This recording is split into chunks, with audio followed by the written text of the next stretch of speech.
tópico, vamos abordar conceitos importantíssimos para a compreensão geral do nosso curso. De início, já fiquem cientes de que vocês irão ouvir muito falar em consumidor, consumidor por equiparação, fornecedor, produto e serviço. Esses são, basicamente, os 5 conceitos que abordaremos agora.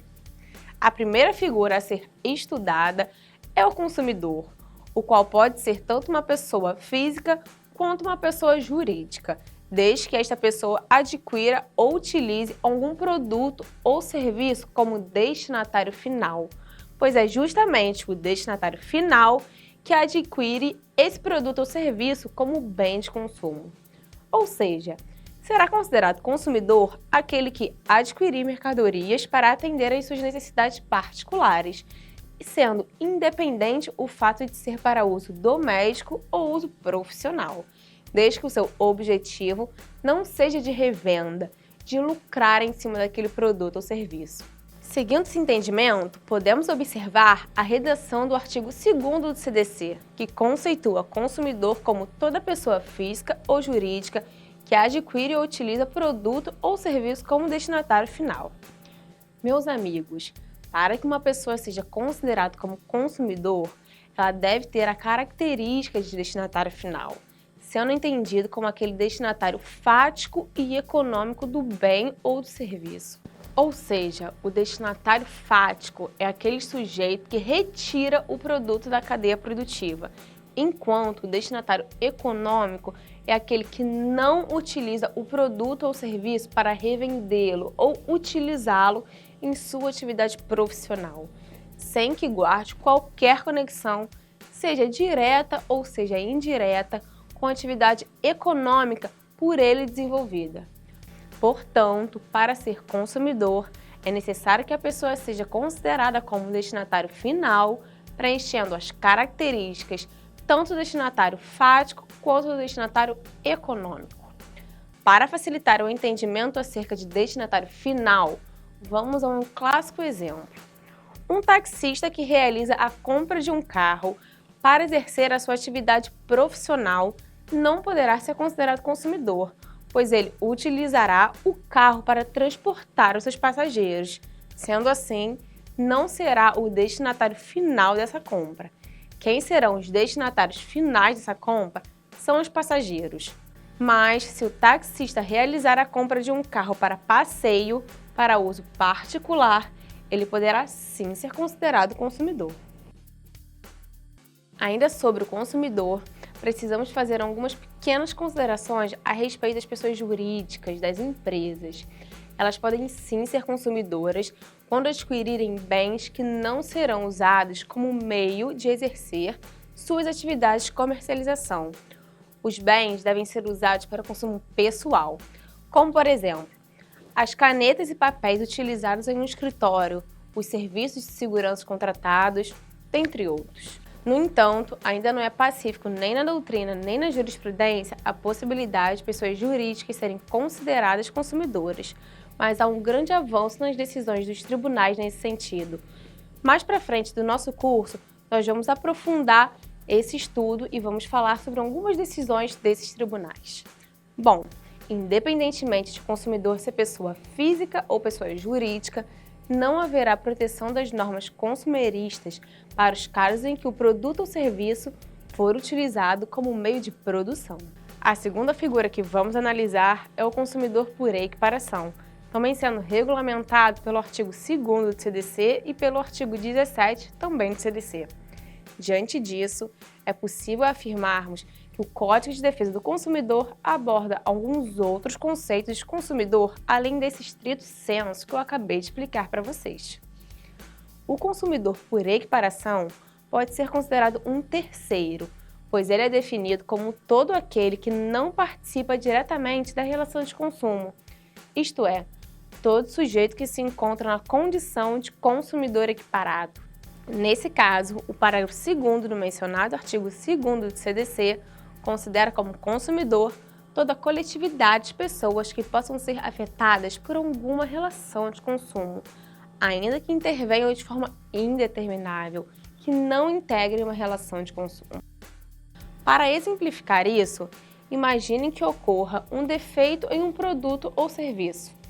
Serão consideradas consumidoras todas as pessoas que forem atingidas por esse defeito, mesmo que elas não sejam as consumidoras diretas, como por exemplo, você comprou uma estante para sua casa. Logo, você é o consumidor direto dessa estante, mas ocorreu um defeito nela e acabou causando danos em Rafael e Mateus. Logo, Rafael e Mateus serão considerados consumidores por equiparação. Nessa situação do consumidor por equiparação, é preciso lembrar do artigo 17 do CDC e do artigo 29 também do CDC. As redações desses dispositivos expressam que serão equiparados aos consumidores toda e qualquer vítima do produto ou serviço, bem como todas as pessoas determináveis ou não expostas às práticas comerciais previstas nesse tal produto ou serviço, inclusive se forem pessoas jurídicas. Vamos a um exemplo significativo. Imaginemos um microcomerciante que queira adquirir de uma fábrica de cerveja uma grande quantidade de bebida, pois se aproxima o carnaval e é uma época que o consumo triplica. O comerciante faz uma encomenda de 200 caixas de cerveja. Esse comerciante não será amparado pelas normas consumeristas, pois não é destinatário final. Imaginemos, porém, que a fábrica de cerveja só fornecerá as 200 caixas desde que ele adquira mais 10 caixas de refrigerante. Então, o comerciante se vê diante de uma prática comercial abusiva, sendo vulnerável perante o fornecedor. E de acordo com o artigo 29 do CDC, esse comerciante, que não é destinatário final do produto, será equiparado ao consumidor e protegido pelas normas consumeristas. De tal modo, aquele que é considerado fornecedor também poderá ser considerado consumidor, quando for vulnerável na relação de consumo. Para finalizar, os consumidores por equiparação jamais estarão em desvantagem ou em inferioridade se comparados aos consumidores estrito sensu, visto que os sujeitos não precisam necessariamente ser parte contratante, podendo, como eu já disse para vocês, ser um terceiro à relação de consumo. A terceira figura a ser estudada é o fornecedor, previsto no artigo 3º do CDC. É considerado fornecedor toda pessoa física ou jurídica, pública ou privada, nacional ou estrangeira, bem como os entes despersonalizados, desde que desenvolvam atividades de produção, montagem, criação, construção, transformação, importação, exportação, distribuição ou comercialização de produtos ou prestação de serviços, sendo este o exercício de sua atividade habitual. O fornecedor deve exercer a sua atividade de forma regular ou eventual para que haja caracterização da relação de consumo. Aqui é importante fazermos uma observação. O profissional liberal também é fornecedor, e o advogado ou médico podem ser citados como exemplo destes profissionais, assim como outras profissões. É importante deixarmos claro que a jurisprudência dos tribunais entende ser necessário haver a finalidade lucrativa. Logo, a remuneração possui caráter essencial para a caracterização do fornecedor, pois aumenta o caráter profissional do produto ou serviço. Portanto, para que uma pessoa seja considerada fornecedora, ela precisa preencher 2 requisitos: a habitualidade e a remuneração. O próprio texto legal determina que as atividades do fornecedor são as de produção, montagem, criação, construção, transformação, importação e exportação, distribuição, comercialização e prestação de serviços. Após fazermos todas essas considerações sobre as atividades do fornecedor, é necessário explicarmos a diferença entre o fornecedor imediato e o fornecedor mediato. O fornecedor mediato é aquele que não celebrou o contrato, mas, mesmo assim, integra a cadeia econômica como fornecedor do produto ou serviço.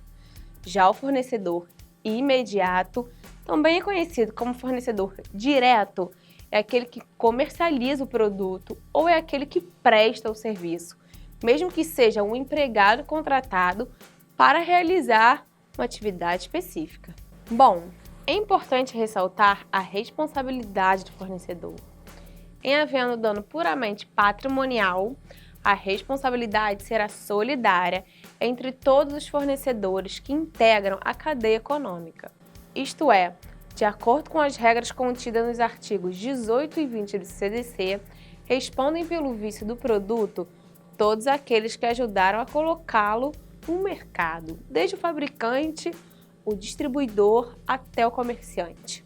Considerando que a responsabilidade é solidária, tanto do fabricante quanto do distribuidor e comerciante, é facultado ao consumidor a escolha da parte que será a ré em uma ação na justiça, podendo ser contra qualquer um dos integrantes da cadeia de consumo, pois todos eles ajudaram a introduzir o bem defeituoso no mercado. Para finalizarmos o estudo sobre essa figura e passarmos à próxima, são também considerados fornecedores as pessoas jurídicas de direito público interno, administração direta e administração indireta, bem como os denominados entes despersonalizados. A próxima figura a ser abordada está expressa no parágrafo 1º do artigo 3º do CDC, ao definir produto como qualquer bem, seja ele móvel ou imóvel, material ou imaterial, ou seja, independente se o bem é corpóreo ou incorpóreo. O produto é considerado o objeto da relação de consumo destinado a satisfazer a necessidade do adquirente, como destinatário final. Juridicamente, o produto possui sentido econômico, sendo resultado de uma produção com foco primordial na comercialização, satisfazendo uma necessidade humana. Aqui, não temos como dar uma interpretação restrita de seu conteúdo, por isso há algumas classificações.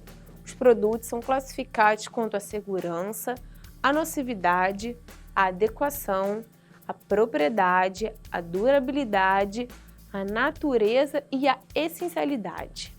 Em resumo, um produto será considerado inseguro quando não oferecer a segurança que se espera legitimamente, conforme disposição expressa no parágrafo 1º do artigo 12 do CDC, sendo nocivo quando a segurança esperada não for alcançada de maneira imediata, pois é direito do consumidor não ser exposto a produtos e serviços que ocasionem perigo à sua incolumidade física. Para exemplificar o risco que um produto pode causar ao consumidor, imagina que você efetua a compra de um carro 0 km. Começam a surgir defeitos no freio do carro e ele passa a ser inseguro para o trânsito, sob o risco de você não conseguir frear o carro devidamente e sofrer um acidente, causando-lhe uma insegurança. Bom, é direito básico do consumidor as normas de proteção à saúde e segurança, previstas nos artigos 8º, 9º e 10º do CDC, incluindo o direito à informação sobre os riscos do produto ou até mesmo do serviço. E, por mencionarmos o serviço, vamos iniciar as explicações mais detalhadas sobre o que ele vem a ser. O serviço está expresso no parágrafo 2º do artigo 3º do CDC, como qualquer atividade laborativa presente no mercado de consumo, mediante remuneração. Nesse contexto, também são classificadas como relação de consumo aquelas que envolvem as concessionárias de serviços públicos, prestadas direta ou indiretamente, como as rodovias, telefonia e energia elétrica. Sobre serviço, não podemos deixar de ressaltar a importância das relações de consumo de natureza bancária, financeira, de créditos e de seguros. Já é pacífico na doutrina e na jurisprudência, inclusive expresso no texto legal, que as normas de proteção ao consumidor também incidem sobre essas relações, sendo excluídas apenas as relações de caráter trabalhista. Meus amigos, os bancos e seguradoras têm suas legislações próprias, mas, conforme a súmula 297 do STJ, os serviços bancários também podem estar sujeitos ao Código de Defesa do Consumidor, em decorrência de 4 circunstâncias estabelecidas através do entendimento do consagrado professor Nelson Nery Júnior. Por se tratar de um serviço remunerado, por serem oferecidos de modo amplo e despersonalizado, por serem vulneráveis os tomadores de serviço, pela habitualidade e profissionalismo na sua prestação. Esses tipos de serviço financeiro abrangem todos os meios de pagamento que envolvam alguma prestação monetária, como, por exemplo, cartões de crédito ou cheques. Pelo fato de a relação de consumo ser conceituada como o vínculo entre uma pessoa física ou jurídica, que é denominada consumidora, que adquire ou utiliza produto ou serviço de outra pessoa, denominada fornecedora, a instituição bancária e o seu cliente vivenciam uma típica e habitual relação de consumo. Desta forma, finalizamos as explicações sobre os principais termos do direito do consumidor e encerramos o terceiro tópico do nosso estudo.